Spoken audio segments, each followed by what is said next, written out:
안녕하세요. 반갑습니다. 왓쌤입니다. 여러분들의 중학생활을 응원합니다. 오늘도 지난 시간에 이어서 신학년도에 알아두면 좋을 꿀팁들 10가지를 준비했어요. 너무나 시시콜콜한 것 같아서 누구에게도 물어보지 못했던 그런 이야기들을 오늘 10가지 말씀드려 보도록 할게요. 꼭 들어보시고 하나씩 체크하고 본인에게 필요한 것들 잘 담아가시길 바랍니다. 자, 지금부터 출발하겠습니다. 네, 11번째죠. 학년 초에는요, 칠판과 게시판을 특히나 자주 확인하고 다니시는 게 좋습니다. 왜냐하면 방송반, 댄스반, 과학반, 수학반 이렇게 동아리에서 학생들을 선발하는 경우가 있어요. 이런 경우 들어가고 싶어도 놓치면 들어갈 수가 없기 때문에 꼭 이런 경우에 학년 초에 나와 있는 게시판, 칠판 이런 것들을 확인하기를 바랍니다. 네, 12번째입니다. 관심 있다면 학급회장 선거에 출마해도 좋을 것 같습니다. 경기도의 경우에는요, 이렇게 학급회장을 했던 학생들에게 고입 가산점, 고입 내신 성적에서 가산점을 주는 제도도 있습니다. 물론 서울도 마찬가지고요. 다른 곳에서도 여러 가지 방법으로 이렇게 고생한 학생들에게 가산점을 줄 수 있는 방법도 있지만 우리가 꼭 이렇게 가산점을 바라고 하는 건 아니겠죠. 우리가 학생회장, 학급회장 등을 선거에 출마하는 이유는 그 속에서 배울 수 있는 것들이 너무나 많기 때문이에요. 특히나 학급회장으로 활동을 하다 보면 친구들과의 관계도가 좋아질 수 있고 또 다른 친구들을 배려할 수 있고 리더십을 키울 수 있다라는 장점이 있습니다. 네, 학급을 대표해서 할 수 있는 일들이 대단히 많아요. 그리고 꼭 학급회장만이 중요한 건 좋다라는 건 아니에요. 우리가 학급회장 말고도 학급 안에서 본인이 가질 수 있는 여러 가지 역할이 있기 때문에 꼭 그런 부분들을 하나씩 해보는 그런 경험이 좋을 것 같습니다. 13번째입니다. 학년 초에 하게 되는 진로 검사에 관심을 가지는 게 좋습니다. 우리가 초등학교 때부터 여러 가지 진로 검사를 했었잖아요. 그런데 그것에 의미를 부여하지 않고 내가 그냥 진로 검사를 했구나 이러면 본인의 진로 성향이나 이런 것들을 알 수가 없거든요. 그래서 학년 초에 하게 되는 여러 가지 진로 관련 검사가 있다면 성실하게 응하고 거기에 따른 여러 가지 자료들을 본인이 한번 꼼꼼하게 읽어보거나 또 거기에서 학교에서 해주는 여러 가지 특강 등을 참여하는 게 좋습니다. 학습 방법, 진로 적성 검사를 성실하게 참여하면 본인한테 오히려 정말 도움이 되기 때문에 꼭 참여하길 바라고요. 평소 몰랐던 나의 모습 또 학습 방법 등을 파악할 수 있다라는 이런 장점이 있고요. 검사 결과에 대해서 학교에서 해준 여러 가지 특강들도 꼼꼼하게 챙겨보시는 게 중요합니다. 번째입니다. 다른 친구의 험담을 하지 않는 게 중요합니다. 많은 학생들이 그냥 이거 누가 알까 하고 조용히 험담하기도 하는데요. 사실은 무심코 내뱉던 친구의 또는 선배의 뒷담화가 1년 내내 본인을 힘들게 할 수가 있습니다. 친구와 선배, 후배에 대한 나쁜 글은요, SNS 등에 올리지 않습니다. 왜냐하면 나중에 학교폭력으로 관련자로 불려갈 수도 있어요. 정말 조심해야 돼요. 15번째입니다. 쉬는 시간, 점심시간을 잘 활용하는 게 좋습니다.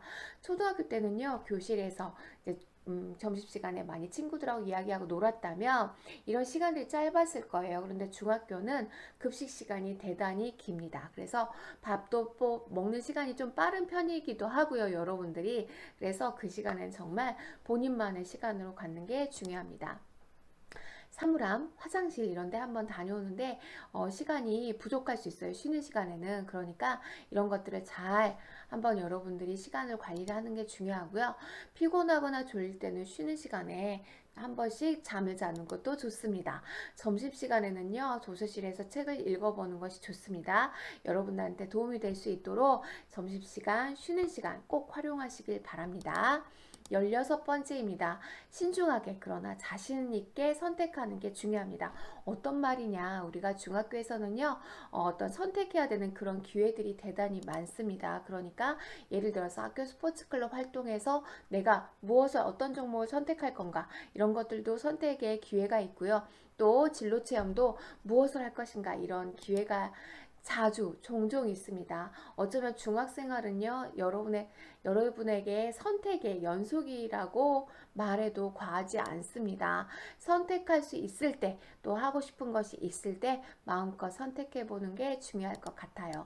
17번째입니다. 숙제와 공부는 밀리지 않았으면 좋겠습니다. 내일 한번 하지. 오늘 힘드니까 내일 해야지. 하고 이렇게 쉬우면은요, 다음날 두 개가 아니라 세 개, 네 개로 밀려오는 것 같아요.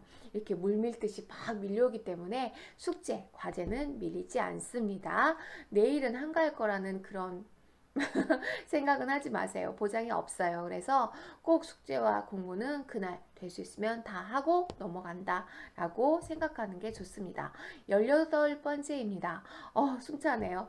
가정통신문을 자주 확인하는 게 좋습니다.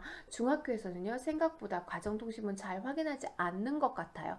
또 담임선생님이 알려주시겠지라고 생각하는 학생들이 대단히 많은데요. 이런 생각은 버리세요. 네, 알림이나 또는 가정통신문 앱으로 이렇게 많이 알려주기도 하거든요. 종이 가정통신문은 거의 없어요. 그래서 여러분들 스스로가 알림이나 가정통신문 앱에 들어가서 하루에 한 번씩은 확인하는 게 중요합니다. 부모님이 보시겠지, 선생님이 말씀해 주시겠지, 중학교에서는 이런 일이 거의 없어요. 그래서 여러분들이 스스로 잘 관리하는 게 좋습니다. 동아리나 봉사활동, 독서활동 등에 대한 안내사항도 수시로 있을 수 있기 때문에 여러분들이 꼼꼼하게 체크하는 게 좋습니다. 19번째입니다. 학교마다 다르지만 텀블러를 준비해야 되는 경우가 있어요. 우리가 아리수나 아니면은 생수, 정수기 이런 데 가서 물을 마시는데 입을 대고 마실 수가 없잖아요. 그러니까 꼭 텀블러 이런 것들을 가지고 다니는 게 좋을 것 같아요. 당연히 물을 싸가지고 와라 그러면 물을 싸가지고 가면 되고요. 학교에는 정수 시설을 이용할 수 있다라면 텀블러만 가지고 가셔서 쉬는 시간에 내가 먹을 만큼 물을 떠다가 이렇게 마시면 좋을 것 같아요.